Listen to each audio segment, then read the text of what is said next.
everybody, welcome back to the chaotic little book corner. The chaos is real. It's getting worse. It's getting weirder. Okay, today is the 8th. Let me take a sip of water first.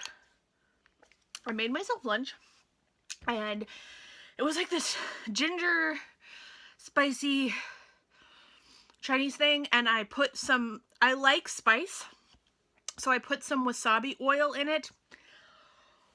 My mouth hates me right now. My mouth hates me. Today is the 8th, and we have Father Christmas and polar bears in a packing room.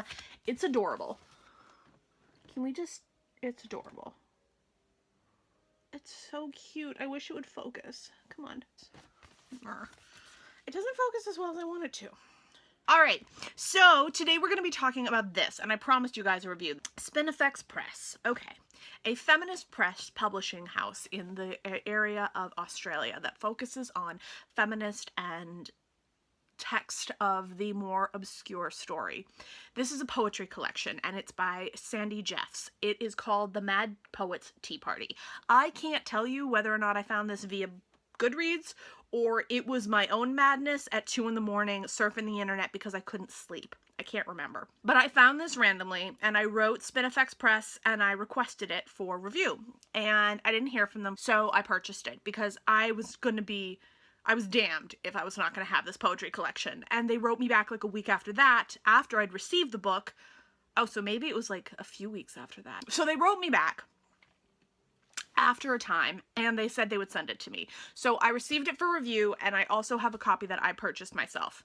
I will not be doing a giveaway, and the reason is because I want 2 copies of this, one that I can mark to high heaven and one that I can keep crisp and clean and beautiful. First of all, I love the cover. It's absolutely stunning. It's strange and obscure and really neat. It really has a madness effect to it.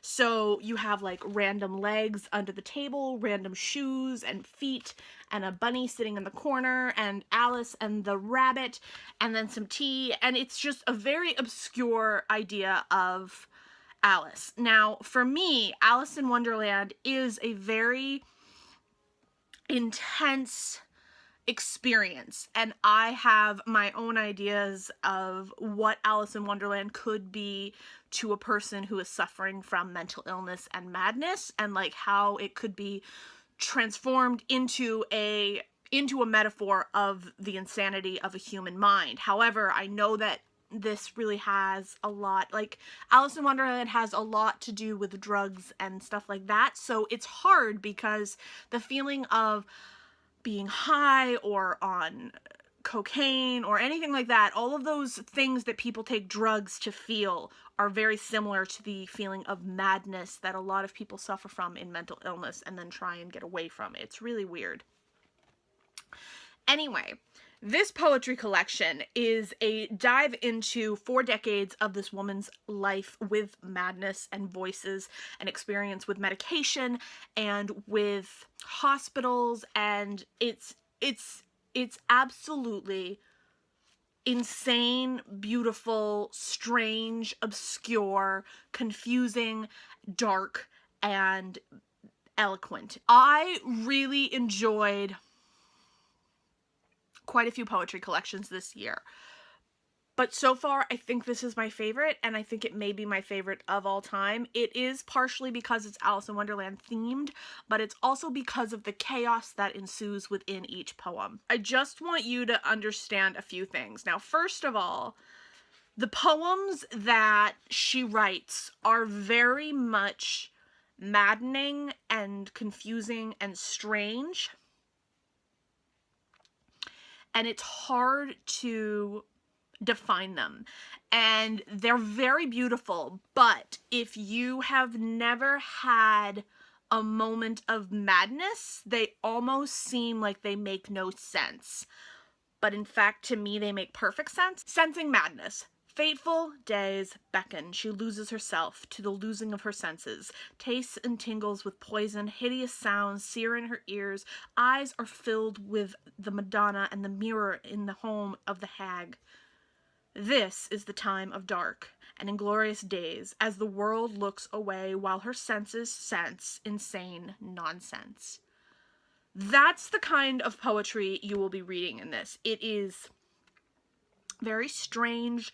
There's a lot of different formats for the poems. So like you have your basics, just a few stanzas, and then you have things like therapy prices and that kind of thing.